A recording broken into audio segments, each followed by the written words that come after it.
Vous avez peut-être vu la vidéo de cet homme noir, congolais zaïrois, je pense, en tout cas, il parlait lingala, ce n'est pas le seul, qui pleurait dans une vidéo car il a surpris sa femme qui couchait avec le prêtre, le pasteur. Alors, vous allez me dire encore une fois, en effet, c'est un phénomène qui est de plus en plus en augmentation. Il y a vraiment une recrudescence de femmes noires qui couchent avec le pasteur. Donc vous vous doutez bien que je me suis quand même posé la question et j'ai commencé à réfléchir du pourquoi du comment cela arrive. Car on va pas le nier, l'Église chrétienne en tout cas, hein, catholique, protestante, évangélique, ce que vous voulez, elle tient quand même euh, en fonction de certaines règles de vie, de principes, de dogmes, de préceptes. Donc, qu'est-ce qui peut, en tout cas l'adultère apparemment n'en fait pas partie, mais qu'est-ce qui peut faire qu'à un moment donné, il y a adultère? Bon, bien évidemment, ce sont des êtres humains, hein, voilà. Mais il y a quand même un phénomène sociétal qui est là. Et moi, je voulais en parler. J'ai réfléchi sur la question. Alors, je ne prétends pas détenir la réponse absolue. C'est mon avis au niveau de comment je perçois les choses, comment, en tout cas, des certaines informations que j'ai un peu glanées ça et là. Et je voulais donner mon avis sur la question. Parce qu'en effet, le nombre de femmes que l'on surprend à coucher avec le pasteur ou le prêtre, mais c'est surtout le pasteur, eh bien, c'est quand même, pour moi, c'est pas alarmant. Je comprends tout à fait pourquoi en fait. Ben, tout simplement parce que pour moi, le pasteur, c'est l'homme idéal noir. Comprenez-moi bien, si vous n'êtes pas dans ce cas de figure-là, je comprends. Mais il faut bien comprendre la symbolique en fait. C'est plutôt symboliquement. C'est l'homme idéal noir que les femmes noires attendent en fait depuis toujours ou aimeraient avoir, en tout cas en 2023, aujourd'hui. Je m'explique. La plupart des femmes noires, je ne vais pas forcément parler de la nouvelle génération, parce qu'il y a quand même une partie d'hommes noirs qui sont quand même de qualité. On ne va pas non plus être de mauvaise foi. Certains sont instruits, ils ont quand même des bonnes valeurs éducatives, ils savent rester quand même fidèles quand il le faut. En tout cas, ils savent réfréner un maximum leurs pulsions, ils savent respecter leurs femmes, prendre soin de leur famille, des enfants, être disponibles. Voilà, ils assurent. Parce que certains ont fait de très bonnes études, ils assurent financièrement. La femme, ils n'ont aucun problème à ce qu'elle ait fait aussi des études, qu'elle contribue selon ce qui lui convient. Voilà, ils arrivent quand même à mettre un cadre familial harmonieux. euh, Idéalement, je sais que ça ne veut rien dire, mais proche, on va dire, hein, des standards occidentaux, on va dire ça, parce que selon la culture africaine, le couple s'aménage d'une certaine manière. Mais on va dire ça comme ça. Après, voilà. Et il faut l'admettre, c'est souvent, la plupart des temps, des hommes qui sont instruits. Et souvent, ils s'instruisent où, que ça soit en Afrique ou en Occident, bah, c'est quand même, leur instruction est très, très, très fortement liée à l'influence occidentale. Voilà, vous m'avez compris, c'est un peu ça que je voulais dire. Mais la plupart ne sont pas forcément dans ce cas de figure, et même s'ils sont dans ce cas de figure-là, ben, il y a toujours l'influence patriarcale, machiste africaine qui rentre en jeu, qui gâche tout, avec une forte incompréhension des besoins de la femme, de la valorisation de la femme, où ils veulent que la femme soit soumise à outrance, etc. Et un certain nombre qui, ben, ils n'ont pas eu la chance aussi, ou pour diverses raisons, ont délaissé les bancs de l'école, et du coup, ben, c'est vraiment du darwinisme à l'état pur. Et dans ce foyer, la femme, elle lutte constamment pour sa survie, plus qu'autre chose. Du coup, ben, qu'est-ce que fait la femme noire? Déjà, à l'époque, c'était déjà comme ça dans plein de cultures, sociétés. Mais qu'est-ce que fait la femme noire pour se soulager de tous les maux de son foyer, de la lourdeur de son foyer, de toutes les frustrations, de tous les besoins qui ne sont pas comblés? Elle va à l'église. Elle va prier à l'église, etc. En espérant que son lendemain s'améliore, change, et en supportant la vie. Sauf que dans l'église, il y a des frères, il y a des pasteurs, il y a des chantres. Donc si elle ne se tape pas le chantre ou le frère d'à côté, ben, il y a le pasteur. Pourquoi? Parce que pour moi, le pasteur, en fait, il symbolise ben, l'homme, comme j'ai dit, idéal africain, l'homme idéal noir qu'elle aimerait avoir, l'homme alpha. En effet, qu'est-ce que ont les pasteurs comme qualité qui est quand même très très très appréciable? Je vais pas faire l'hypocrite, je vais pas être de mauvaise foi. Il faut quand même l'admettre. Ils peuvent être tous les charlatans que vous voulez, mais je suis désolé. Les pasteurs africains de nos jours, ils se sont peut-être, je ne veux pas non plus tout mettre sur le dos de ça, mais ils sont peut-être très très fortement influencés des Afro-Américains dans la manière de se présenter, de leur élocution, etc. Peut-être, quoi qu'il en soit, ben, je trouve que c'est vraiment fait avec brio. Et moi, je vais pas le mentir, hormis le fait que parfois c'est des escrocs ou ils couchent avec la femme d'autrui, c'est quand même agréable de regarder beaucoup de pasteurs noirs. On va pas se mentir. La plupart du temps, ils sont extrêmement bien habillés, ils sont présentables, ils sont propres, ils ont quand même des qualités, et ça, il faut pas le nier, ils sont très charismatiques, ils sont visuellement très attractifs, c'est souvent de bel hommes. Bon, après, l'homme noir, hein, au niveau de être beau, ça, je rentre pas en matière parce qu'on sait que la plupart du temps, c'est pas ce qu'on reproche à l'homme noir d'être agréable, d'être attractif. Ça, c'est pas le problème. En général, l'homme noir, il n'y a pas de souci à ce niveau-là. Ils sont très attractifs et en plus, ils sont très éloquents. Ils ont une très grande capacité d'orateur, à communiquer, à s'exprimer. Et qu'est-ce que la femme aime le plus? En tout cas, comment, quel est l'atout pour séduire les femmes? En tout cas, l'homme, c'est la vue, etc. Il est visuel, mais la femme, elle est auditive. En effet, si vous ne savez pas, parce que vous n'avez pas regardé mes autres contenus, maintenant, je vais vous le dire. Comment on séduit une femme? Euh, c'est avec sa capacité, c'est en travaillant sa capacité d'écoute. En effet, ce que la femme entend, comment tu vas communiquer avec elle, ça va activer en elle toutes les hormones du désir, du plaisir, de l'attachement, de l'amoureux. Voilà, tout simplement. Et bien évidemment, il y a aussi le côté olfactif. En effet, tout ce qui est lié à l'odorat, l'odeur, ben voilà. Et eux, ils ont ça. Ils sont souvent beaux, propres, ils sont éloquents, ils savent bien s'exprimer. Ils sont, pour la plupart, en tout cas, de ce que moi je vois, après je ne connais pas tous les pasteurs de l'humanité, mais ils sont quand même instruits, ils ont quand même une certaine instruction qui fait que lorsqu'ils s'expriment, ils arrivent grâce à leur capacité d'orateur, à toucher les foules, à les galvaniser, voilà. Donc ils arrivent quand même à mobiliser beaucoup, beaucoup, beaucoup d'attributs qu'on attribue à des hommes alpha, des hommes de pouvoir, des hommes de domination. Et c'est souvent fait quand c'est pas tordu, hein, parce que je sais que parfois ils exagèrent, avec beaucoup de finesse, beaucoup de subtilité, beaucoup de délicatesse. Il y a beaucoup aussi, ça fait partie de leur atout, hein, d'empathie. Je parle beaucoup d'empathie. Ben, beaucoup d'hommes noirs, parce que la culture africaine, elle est patriarcale, elle est machiste. L'environnement, il est parfois très dur et hostile. Ben, ils grandissent dans beaucoup de dureté. Rassurez-vous, je le sais. Parfois, je ne le dis pas dans mes vidéos, mais j'ai quand même conscience de ça. Donc, ça contribue à parfois créer des générations d'hommes noirs qui sont durs, qui sont peu empathiques, qui ont peu d'affection ou très peu, peut-être dans les moments sexuels, peut-être, mais ils sont pas toujours. Voilà, c'est un peu marche ou crève avec eux. Les pasteurs, eux, c'est un aspect, en tout cas, ils savent le cultiver. Certains très très bien, d'autres ont privé peut-être c'est des sauvages, mais en tout cas, quand ils sont face à leurs fidèles, ils savent très bien le cultiver. Donc, ils ont absolument plein de qualités que l'on pourrait prêter. Je fais toujours cette parallèle parce que bah, nous, les Africains, voilà, à cause de la colonisation, l'esclavage, on est influencés par ça. On ne peut pas faire abstraction. Par l'Occident, ils ont beaucoup de qualités qu'on attribue aux hommes occidentaux, mais tout en restant des hommes noirs, avec leur virilité africaine et toute la richesse culturelle africaine qu'ils peuvent avoir selon le pays dont ils sont issus.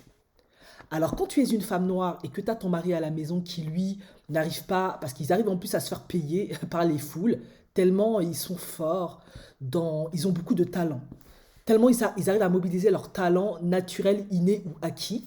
Donc ils arrivent aussi parfois à générer beaucoup d'argent, les gens les suivent, ils ont des églises qui sont... une église, ça reste quand même une entreprise, hein, surtout dans le milieu évangéliste. Et moi, personnellement, c'est pas un problème pour moi. Bon, s'ils escroquent les gens, c'est pas cool, mais c'est pas un problème. Ça reste un business. ceux qui sont honnêtes, ben, c'est honorable de voir des hommes noirs qui, voilà, ont des business.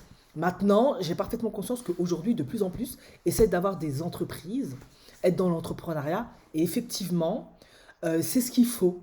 Parce que ce qui arrive là, le fait que des femmes noires couchent de plus en plus avec les pasteurs et délaissent leur mari ou préfèrent dormir à l'église, faire des veillées à l'église plutôt qu'être à la maison, s'occuper de leur mari, c'est parce que c'est un besoin criant qu'ont les femmes noires. Et certaines qui sont peu instruites, qui n'ont pas eu les chances d'aller à l'école ou qui grandissent fortement euh, asphyxiées par l'environnement familial, la culture dont elles sont issues, elles n'expriment pas forcément avec des mots ce besoin-là. Ça va être après inné, instinctif. Quand elle va voir le pasteur, elles vont passer du temps avec lui. Instinctivement, elles vont se dire: ah, mais c'est ça en fait dont j'ai besoin, ça me fait du bien. En effet, il m'écoute quand j'ai des problèmes, il me donne de l'attention, il est là pour moi. Certains pasteurs, ils sont même généreux. Quand tu as des galères, ils te dépannent, ils sont pourvoyeurs. D'autres pas. Mais en tout cas, ils te donnent de l'attention, de l'écoute, du soutien. Ils te valorisent, en effet, hein. Beaucoup de pasteurs, quand il faut, ils sont extrêmement valorisants. Ils te donnent beaucoup de signes de reconnaissance positifs, de véritables coachs en fait, et thérapeutes. Tout ce qu'aime la femme en fait. Et les femmes noires, ça reste des femmes. Et c'est pas parce qu'elles sont noires et qu'elles grandissent parfois dans des environnements très hostiles, très durs, qu'elles n'ont pas ces besoins-là. C'est juste que très vite, on asphyxie ces besoins-là, on te fait comprendre, t'as rien à demander, t'as pas à avoir besoin de quoi que ce soit, tu te la fermes, toi, t'as qu'à subir, supporter, l'homme c'est le roi. Et du coup, bah, qu'est-ce qui se passe quand elles vont à l'église? Et que le pasteur, il crée cet environnement-là, bah, elles succombent. Pas toutes, mais elles succombent. Tout simplement. Et les hommes, ils sont là, ils pleurent, ils comprennent pas pourquoi. Ben, c'est très simple. On n'arrête pas de vous dire, de développer. Vous pouvez rester des hommes, oui, avec votre virilité d'homme, oui.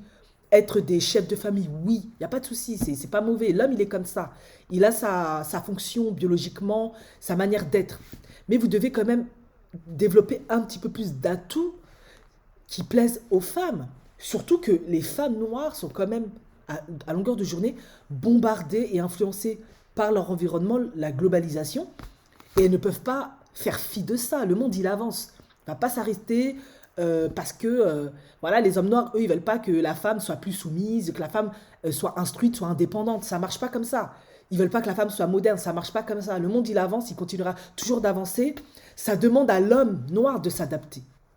Et quand tu as le pasteur qui est comme ça, qui est un parfait composite entre l'homme occidental, entre guillemets, et l'homme africain, ben voilà, elles sont séduites. Et quand toi, tu n'arrives pas à évoluer parce que tu veux toujours que la femme, elle n'a pas le droit d'exprimer ses besoins, ses émotions, tu n'as pas envie de t'asseoir avec elle pour l'écouter, pour discuter avec elle, lui donner d'attention, etc., etc., ben c'est ce qui arrive, voilà. Elle va aller coucher avec le pasteur en fait. Parce que chez le pasteur, elle trouve des choses que beaucoup d'hommes africains ben, n'ont pas cultivées parce qu'ils n'ont pas été éduqués comme ça, c'est vrai aussi. C'est pas dans la culture, c'est pas dans l'éducation. Et de plus en plus d'hommes africains qui ont fait l'Occident, avec le temps, parce que l'être humain, il s'adapte aussi, ils commencent à comprendre ça. Et d'ailleurs, après, si on regarde bien, souvent, eux, leur foyer fonctionne mieux parce qu'ils comprennent beaucoup plus les besoins de la femme sans renoncer à leur africanité, tout cet aspect-là. Ils arrivent quand même à s'adapter un petit peu plus. Mais quand tu entends des hommes africains qui disent non, non, non, ça c'est être un homme fragile de faire ci, de faire ça, de faire ça, ben, ce qui va se passer, c'est que de plus en plus de femmes noires, elles vont se taper les pasteurs. Parce que quand toi, tu refuses de générer de l'argent, de créer des business, de créer des entreprises, de créer de monter en puissance, et en plus, tu refuses ça, mais tu veux qu'en plus, elle reste toujours assujettie à toi, alors que le monde avance, elle se rend compte que dans son écosystème, plein de femmes ne sont plus dans ce genre de système-là où on réussit à s'en défaire, femmes africaines ou autres, ben elle va aller se taper le pasteur. Parce que le pasteur, lui, il répond à ça. C'est l'homme qu'elle idéalise, c'est l'homme qui lui plaît, c'est l'homme qui la rend attractive, en tout cas qui la séduit, c'est ce qu'elle aimerait aujourd'hui voir. Et elle aimerait le voir pas que en tant que pasteur, elle aimerait le voir en tant qu'entrepreneur ou autre. Sauf qu'il y a une minorité comme ça. Il n'y en a pas tellement, il n'y en a pas des masses. Donc, quand toi, tu te contentes juste d'être virilement ou physiquement attractive, ou juste de combler ses besoins sexuels, libidinaux, et tout ce qui est autre, développer la capacité d'écoute, donner de l'attention, du soutien, être là quand même un minimum pour elle, sans être un canard, je précise, parce qu'on reste quand même des Africains et je vous connais. Vous, là, il faut toujours que vous soyez les coqs de la basse-cour, on a compris. Bah, à un moment donné, si tu veux pas faire ça, elle va aller se taper le pasteur, tout simplement. Le pasteur, c'est vraiment l'homme alpha africain 2.0. À défaut d'avoir assez de businessmen, d'entrepreneurs, de médecins, d'avocats, des hommes comme ça, ben, il y a les pasteurs en fait. Les pasteurs, ils répondent à tout ça. Sauf que eux, c'est dans un autre domaine qui est le domaine spirituel. Ben, c'est comme ça que ça se matérialise et après, elles se tapent le pasteur, tout simplement. Et certaines fois, les enfants avec les pasteurs, à défaut de leur mari, mais elles prennent le mari, elles l'épousent parce qu'elles ne peuvent pas avoir mieux, parce qu'il n'y a pas assez d'hommes noirs qui peuvent, euh, qui peuvent correspondre à ça. Ou bah, quand eux ils correspondent à ça, ils prennent des femmes noires qui sont de leur même niveau, ou alors ils prennent autres, et puis du coup, ben, à la fin, elle se tape le pasteur en fait. Elle se dit, ouais, mais le pasteur, c'est l'homme que moi, j'aimerais avoir. Il est beau, il est bien habillé, il est éloquent, il sait bien s'exprimer, il est charismatique, il sait me donner beaucoup d'attention, il sait écouter mes problèmes, il me soutient, il a toujours une solution, un mot pour que j'aille mieux, je me sente bien, je me sente mieux, il me rebooste mon énergie. Voilà, le pasteur, il soulage la femme noire de plein de fardeaux que l'homme noir aime lui mettre sur le dos, en fait. Lui, il vient, il te soulage, en tout cas en apparence parfois. Parfois, il te soulage vraiment quand c'est un bon pasteur et un vrai pasteur. Et parfois, quand c'est un escroc, il fait semblant de te soulager pour te prendre ton argent ou mougou avec toi. Mais le pasteur, c'est pour ça il pilule autant dans la communauté noire et ils font, entre guillemets, beaucoup de dégâts. Parce que la femme noire, elle est dans une phase où elle a besoin de beaucoup, beaucoup de soutien, d'attention. Elle n'arrive pas à recevoir ça de ces hommes. Et les hommes noirs ne veulent absolument pas s'adapter. Pour eux, c'est de la faiblesse, c'est pas être un homme, c'est être un Sims, c'est être un bêta, gna gna gna. Ok, continuez, continuez comme ça. Toutes vos femmes vont vous tromper. Et c'est pas parce que c'est des mauvaises femmes ou parce que c'est des femmes modernes, c'est parce que vous ne voulez pas répondre à certains de leurs besoins. Ce sont des êtres humains. On n'arrête pas de vous le dire, vous voulez pas écouter. Continuez. Et elles vont continuer à se taper les pasteurs. Et puis à la fin, quand elles seront fatiguées, elles vont faire comme beaucoup de femmes noires. Elles vont aller se prendre autre homme parce qu'elles sont fatiguées d'essayer d'attirer votre attention. Non, il n'y a qu'une minorité qui arrive à faire ça. Sinon, la plupart ne veulent pas. Non, c'est à la femme de rester mouton. Et eux, ils doivent rester les coqs de la basse-cour. Ça ne marche pas comme ça. Le monde, il avance. On sait que les Africains, les Noirs sont très réfractaires à l'évolution. On le sait, sinon nos pays seraient 10 fois plus développés avec toute la richesse que l'on possède et toute l'intelligence et la créativité qu'ont les Noirs. Mais si ce n'est pas le cas, c'est parce qu'il y a une très très très grosse euh, incapacité à s'adapter, à évoluer. Il faut toujours combattre beaucoup de pensées rétrogrades, limitées, tout le temps, tout le temps, tout le temps. Et c'est souvent lié à la femme. La femme, non, elle ne doit pas être trop instruite. Sinon, moi, je me sens menacée. La femme, elle ne doit pas être trop égale à moi. Sinon, moi, je me sens inférieure, je ne me sens pas homme. Mais en quoi tu n'es pas homme? Tu restes un homme, hein. La femme, elle ne pourra jamais avoir ton bangala. En tout cas, ils essayent depuis. Ça ne marche pas, ils peuvent faire opération, tout ça. Non, biologiquement, tu es ce que tu es. Elle n'aura jamais de testostérone plus que toi, jamais, elle n'aura jamais plus d'agressivité, à part si vraiment génétiquement, elle est née comme ça. Donc, il y a des choses, elle n'aura pas. Ça restera toujours une femme, vous pouvez monter, descendre. Il faut juste trouver un moyen de se comprendre, de s'adapter, de plus la soutenir, de plus répondre à ses besoins. Et ça ira beaucoup mieux. Mais beaucoup ne veulent pas. Ils se disent non, non, non, non, non. Ben voilà. Ça donne ce genre de drame. Et il y en a de plus en plus, de plus en plus de femmes qui mougouent le pasteur. Et le pasteur mougou aussi les femmes. Pourquoi lui, il va dire non?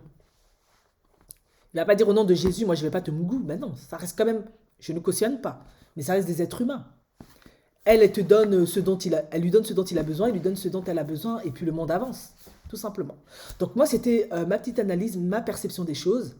Je sais que ça peut paraître un peu choquant, mais malheureusement, c'est une réalité auquel il faut faire face en 2023. Et vous verrez, avec le temps, ce sera de pire en pire.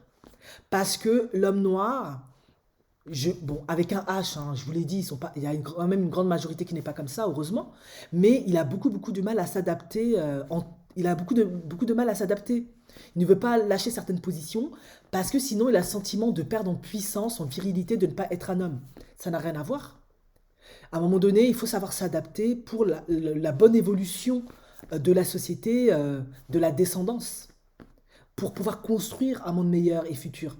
Mais il est très très très réfractaire à ça. Il veut pas. Il préfère toujours rester dans le rôle. Et je sais que c'est en tant que thérapeute et coach, je sais que les programmations neurolinguistiques, c'est pas toujours évident à s'en défaire. Mais il veut toujours rester dans un certain rôle, une certaine fonction.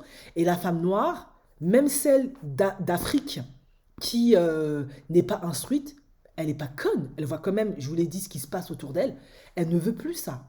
Elle veut quand même un homme qui arrive quand même un peu à s'adapter, à évoluer. Et l'homme qui symbolise le mieux ça, auquel elle a le plus accès rapidement, peu importe son instruction, son milieu, etc., c'est le pasteur, tout simplement.